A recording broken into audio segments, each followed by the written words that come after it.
Translator Ninetales. Editor Dark Gem. Sword Hall.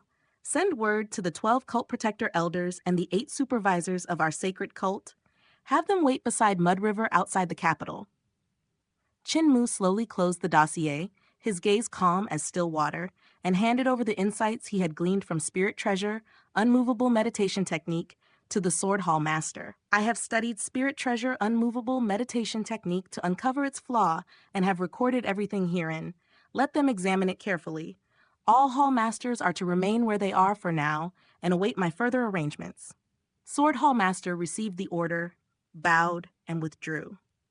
Chin-Mu summoned Hu Linger and the Dragon Chillin, instructing them to remain within Imperial College for the next few days.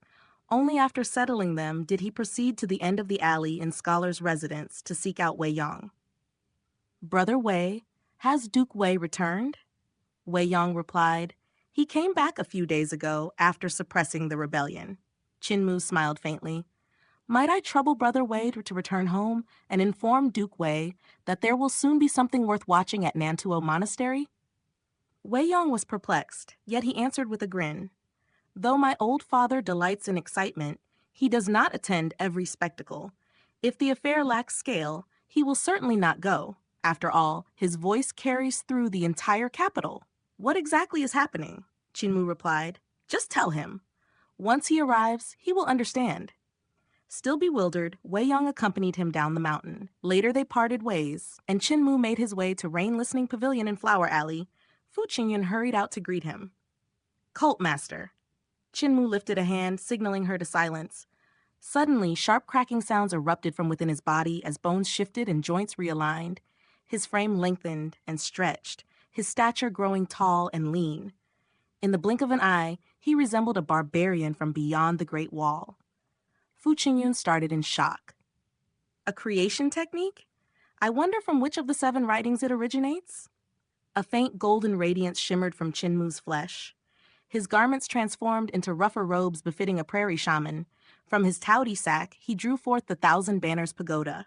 Raising the pagoda, some 3 yards tall, he set it spinning.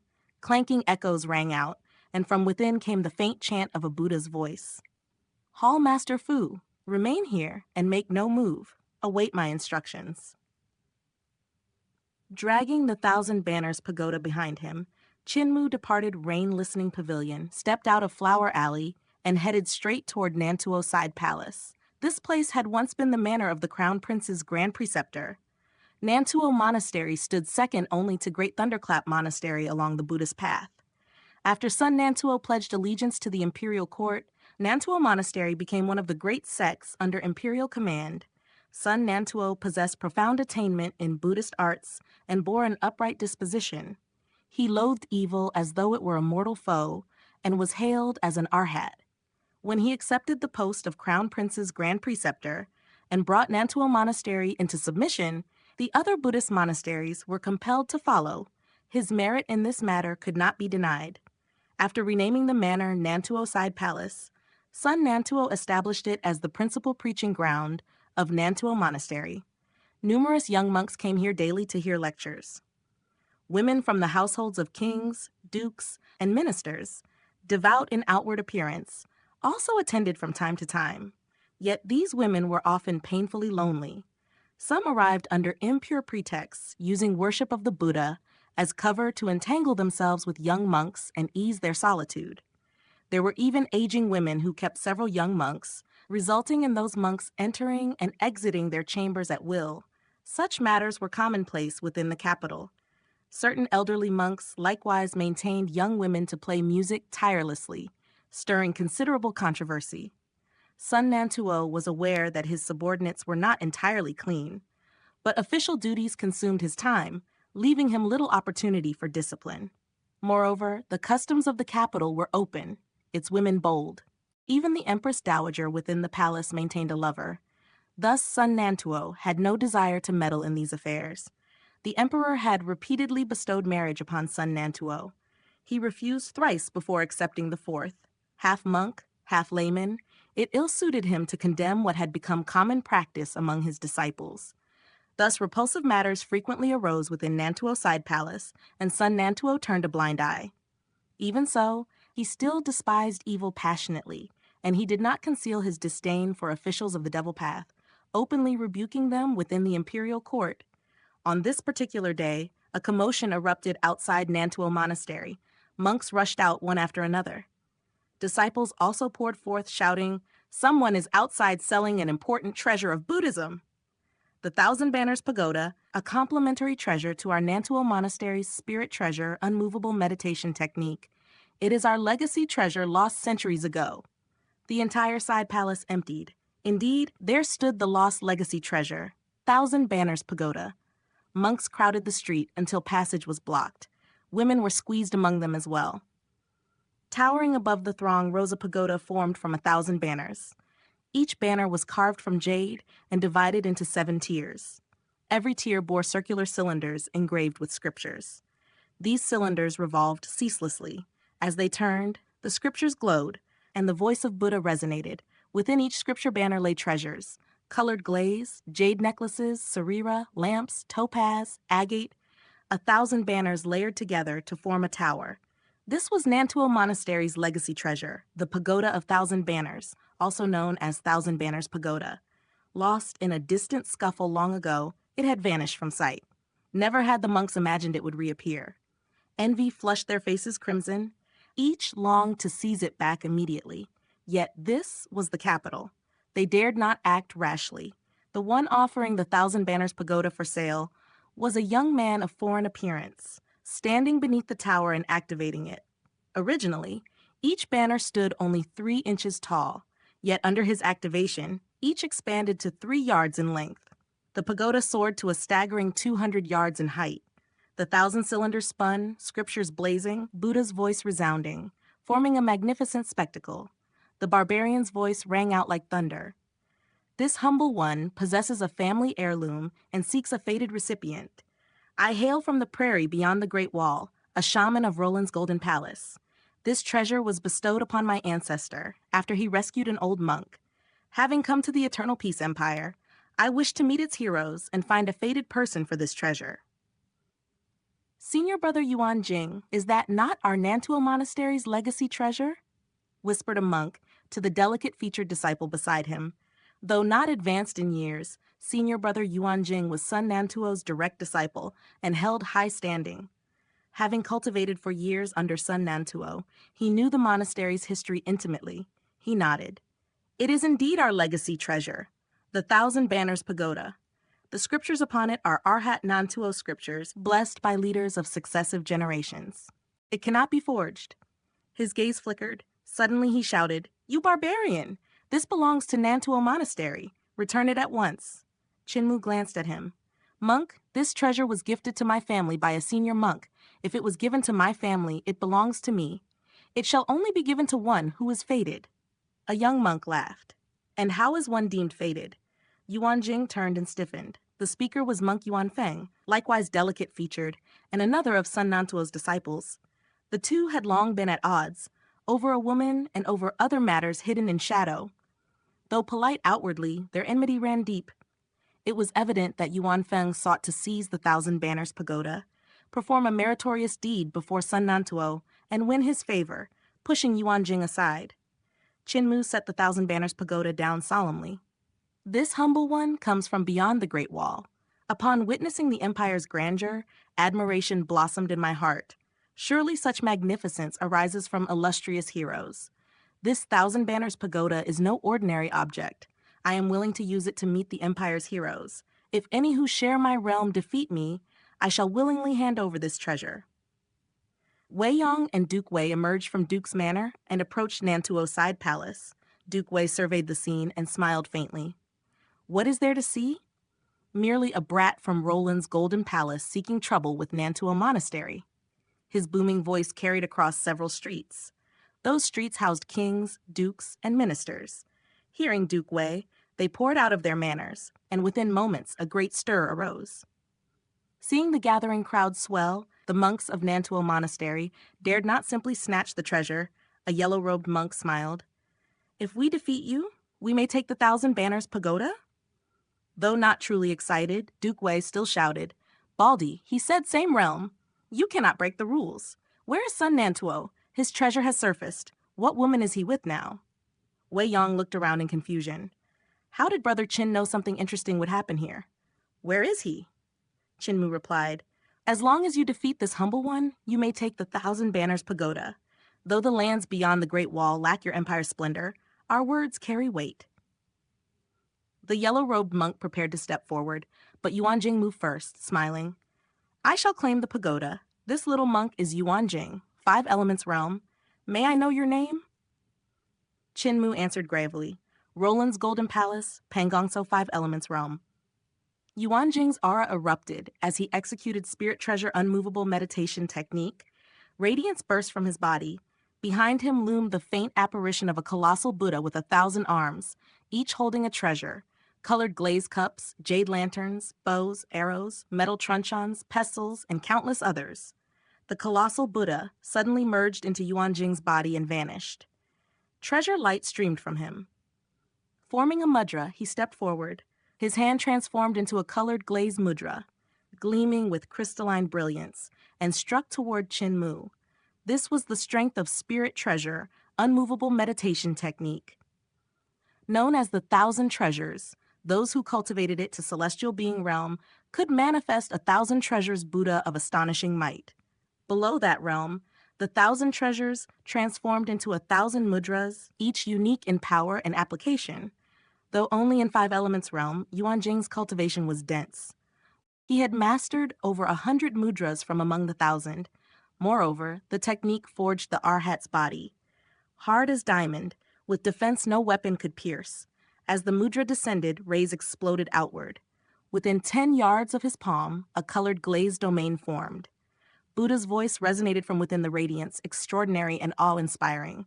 Qin Mu did not shift his stance. He merely raised his hand and then brought it down. With a thunderous boom, the colored glazed domain shattered. The Spirit Treasure Buddha dispersed. The colored glazed mudra collapsed. A vast pit appeared in the ground, and Yuan Jing had become a pool of flesh within it. All the monks leapt back in shock. Duke Wei stroked his mustache thoughtfully. Though the barbarian's move was brutish, his cultivation is irregularly strong. What did he say his name was? Wei Yong answered at once, Pangongso. Duke Wei muttered, Something is amiss. That technique does not resemble Grand Shaman Ruda scriptures. Translator, Nintails, Editor, Dark Gem. Could this Pangongso have altered the Grand Shaman Ruda scriptures? Duke Wei's brows knitted together as he muttered in a low voice. In the past, I have crossed hands with the masters of Roland's Golden Palace. Their arts demanded the cultivation of souls. Though their flesh was tempered to gleam like burnished gold, the greater part of their killing moves relied upon soul techniques as the spearhead. Yet this young barbarian has instead trodden the path of the corporeal body. His art bears resemblance to the Grand Shaman Ruda scriptures, yet it is not the same. It is far too domineering, far too savage. As a first-rank high official, a figure standing at cult master level, his insight was naturally piercing. With but a glance, he discerned Qin Mu's extraordinary traits. Yet even with such discernment, he could only perceive that Qin Mu's Grand Shaman Ruda scriptures were alike yet unlike the original. He failed to see that Qin Mu was in truth employing the heavenly God creation technique. Among the 7 writings of creation within the great educational heavenly devil scriptures, each scripture possessed its own singular profundity. The heavenly God creation technique was capable of imitating the techniques of others. Granny C had once displayed this art, transforming herself into Border Dragon City Lord Fuyundi, passing the false for the true without flaw. With a single palm, Qin Mu struck Monk Yuan Jing down. The surrounding monks burned with indignation at this injustice. Another monk strode forth and cried out in a ringing voice, You have seized the legacy treasure of our Nantuo monastery and slain a disciple of our order. Do you truly believe there is no one within Nantuo monastery who can contend with you? I, Yuan Shan, shall face you. Qin Mu extended his hand and seized. Thunder crackled from his move like lightning splitting the heavens. Before Monk Yuan Shan could finish his declaration, he collapsed flat upon the ground. His body yet lived, and no wound marked his flesh. His heart continued to beat. Several monks hurried forward to test his breath. Monk Yuan Shan still breathed, yet his eyes remained shut. There is no need to examine him. Chin Mu said calmly. His soul has already dispersed. It was taken by my humble self and extinguished. Did you not claim this was merely a contest of strength? The monks roared in fury. Why then do you strike killing blows again and again? Chin Mu replied indifferently. This is the law beyond the Great Wall. Once a move is made, life and death are no longer distinguished. I had believed the people of Eternal Peace Empire to be courageous.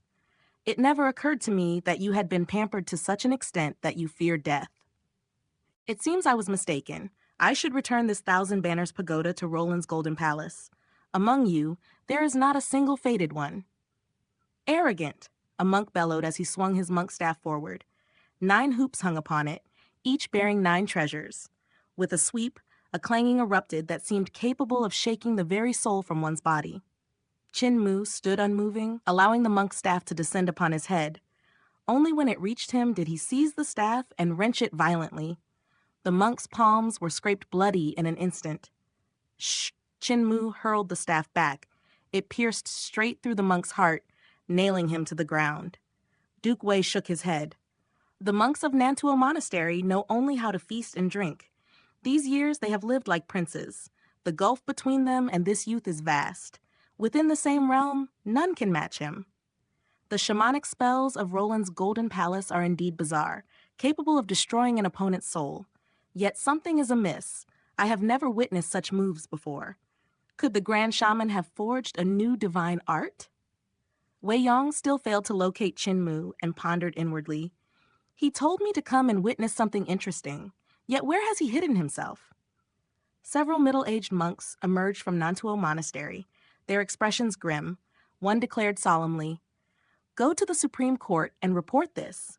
Bring the authorities to arrest him. Another shall go to the Crown Prince side palace and invite the leader." The eyes of the other monks brightened, and they hastened away. The Supreme Court oversaw investigations. Thus, Nantuo Side Palace need not fight Chin Mu to the bitter end. Once the authorities intervened and cast him into prison, the Thousand Banners Pagoda would naturally return to Nantuo Monastery. Since Chin Mu had slain men within the capital, it was only proper for the Supreme Court to investigate. Moreover, there were disciples of Nantuo Monastery within the Supreme Court. Making matters all the simpler, a monk rushed into the Crown Prince side palace and cried out, "Leader, disaster! Someone has come to smash our Nantuo Monastery." Sun Nantuo sat cross-legged like a massive Buddha. Hearing these words, he opened his eyes and cast a glance toward the Crown Prince. The Crown Prince, a middle-aged man not much younger than Emperor Yan Feng, twirled his mustache with a faint smile. Could it be the devils of Heavenly Devil Cult seeking vengeance? The monk shook his head. Not the Heavenly Devil Cult. It is a disciple of Roland's Golden Palace named Pangong So. He has brought with him the legacy treasure of our Nantuo Monastery, lost beyond the Great Wall centuries ago, the Thousand Banners Pagoda. He claims he will gift it to one fated. So long as we defeat him within the same realm, he will hand over the pagoda. Our senior and junior brothers challenged him and were slain without mercy. By now, many have fallen. Sun Nantuo's expression darkened. You indulge not in Buddhist cultivation, but drown yourselves in women and wine. This defeat is deserved. Yet the Thousand Banners Pagoda is the legacy treasure of our Nantuo sect, lost centuries ago beyond the Great Wall. We must welcome its return. The Crown Prince frowned faintly. Grand Preceptor, Heavenly Devil Cult has just lost 2 heavenly kings. As the foremost sacred ground of the Devil Path, they will not let matters rest. Now a disciple of Roland's Golden Palace suddenly appears. Could this be a trap? I have heard that after lying low for over 40 years, Heavenly Devil Cult has produced a new cult master, yet his background remains unknown. Sun Nantuo rose and said coolly, Your Highness, your information is somewhat outdated. The background of the new cult master has already spread. I have received word from Great Thunderclap Monastery that he is the Imperial Academician of Imperial College. His surname is Chin, name Mu, an abandoned child from the Great Ruins. Not long ago, His Majesty elevated him to 5th-ranking palace grandee. It is actually him. The Crown Prince rose in astonishment. Though young, the new cult master of Heavenly Devil Cult commands strong practitioners and wise strategists. We cannot be careless. Grand Preceptor, I did not expect you to maintain contact with Great Thunderclap Monastery. Could you arrange a meeting? This is simple. Sun Nantuo strode outward. Old Rulai also wishes to meet your highness. The crown prince followed with a smile. I shall accompany you to observe this Pangongso.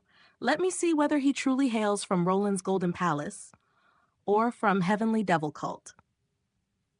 Before long, the investigators of the Supreme Court hurried over. Upon seeing Duke Wei, they hastened to greet him. Duke Wei caught sight of Sun Nantuo and the crown prince approaching from the corner of his eye and boomed.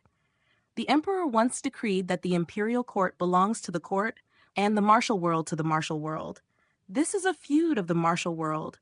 No need for the Supreme Court to interfere.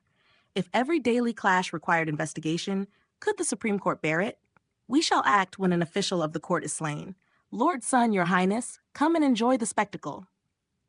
Sun Nantuo's face sank while the crown prince smiled.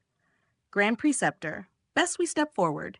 If we do not, Duke Wei's loud mouth will proclaim this across the entire capital. Now that I think of it, perhaps it is time to amend the rule Father once set. That rule had been forged between the emperor and the great sects. The imperial court governs the court, the martial world governs itself, neither interfering in the other. Though the monks of Nantuo Monastery were disciples of Crown Prince's Grand Preceptor Sun Nantuo, most held no official rank and were thus deemed part of the martial world. Sun Nantuo and the Crown Prince joined Duke Wei and the others. As they conversed, Qin Mu slew several more monks, igniting the wrath of Nantuo Side Palace. The monks clamored to swarm him. Seeing the growing crowd and fearing disgrace upon Nantuo Monastery's name, the middle-aged monks hurriedly ordered the others to silence. Duke, your highness, Lord Sun. Duke Wei turned and saw another elderly lord approaching with a smile. So it is Lord Yan Jigui. Lord Yan stands now in favor beside the Emperor and Empress Dowager. Lord Yan replied promptly, Duke Wei jests, Lord Sun, what has occurred? Nantuo Monastery faces trouble. By the look of it, that man seeks vengeance. More high officials of the imperial court arrived. One remarked, in recent years, Nantuo Monastery has been criticized for frequenting the courtyards of women within the households of kings, dukes, and ministers. Many ministers have lodged complaints, yet dared not speak openly lest their reputations suffer. This commotion, most likely they relish it. See, none wish to intervene. Ah, Lord Sun is here as well. They were first and second rank officials, deliberately feigning ignorance of Sun Nantuo's presence, denying him courtesy. Sun Nantuo remained impassive, his gaze fixed upon Qin Mu. The Eternal Peace Crown Prince likewise studied Qin Mu, seeking the origin of his art. Send forth a divine arts practitioner with his 6 directions divine treasure sealed. Mid-fight, he shall unseal it and strike a killing blow. We shall eliminate him outright. A middle-aged monk whispered, Yuan Kong, you shall go. We have already lost face. Losing a little more matters not. Whatever the cost, we must reclaim the Thousand Banners Pagoda. Monk Yuan Kong acknowledged and immediately sealed his 6 directions divine treasure before descending to challenge Qin Mu. His cultivation far surpassed Monk Yuan Jing's. Standing upright, he resembled a 1,000-armed Buddha. Immovable body, arms flailing like a tempest. Though different in approach, it rivaled the 1,000-armed Buddha of Thunderclap 8 strikes in marvel. Qin Mu advanced, thunder roaring. Both struck simultaneously with a punch. Gales erupted violently, surging outward and whipping garments in all directions. Cracks burst from Monk Yuanjing's body as he fell stiffly to the ground. Every bone within him had shattered. He died before he could unseal his 6 directions divine treasure. The monks of Nantuo Monastery glared in fury, wishing to hack Qin Mu to pieces. Yet they were restrained by the middle-aged monk. Duke Wei applauded loudly. The grand shaman Ruda scriptures of Roland's Golden Palace are formidable indeed. Another great monk has fallen. Sun Nantuo frowned faintly. Is this truly the grand shaman Ruda scriptures? He had never encountered the masters of Roland's Golden Palace and had never witnessed such techniques. Duke Wei, however, had ventured to the western borders and clashed with the shaman kings of that land. The Eternal Peace Crown Prince mused, I have heard that the shamans of Roland's Golden Palace cultivate their souls, transforming into half-human, half-demon forms, manifesting myriad transformations. As he spoke, another monk stepped forward, unsealing his 6 directions divine treasure at once. Seeking advantage, He closed in immediately and pressed a mudra upon Chinmu's chest. His six directions divine treasure opened wide. His vigor surged exponentially as his divine art erupted forth. Stronger even than Yuan Kong, he had cultivated over 400 of the thousand treasures within the spirit treasure, unmovable meditation technique. With more than 400 mudras, he unleashed them in rapid succession. Instantly, Buddha aura blazed in flowing hues. He resembled a wrathful Buddha subduing demons, earning cries of admiration from the crowd.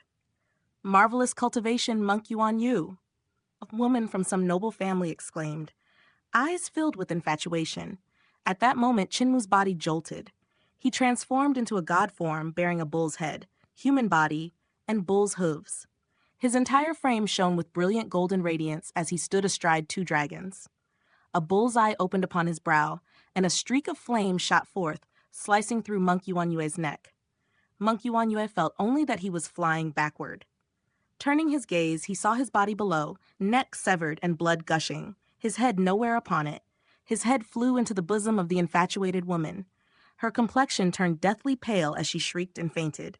Piak, piak. Chinmu's tail swayed and struck twice against his own buttocks, instantly reddening them. The eternal Peace Crown Prince's eyes flickered. It should indeed be the Grand Shaman Ruda Scriptures of Roland's Golden Palace. Yet why does he strike his own buttocks? Is this some peculiar spell of Roland's Golden Palace?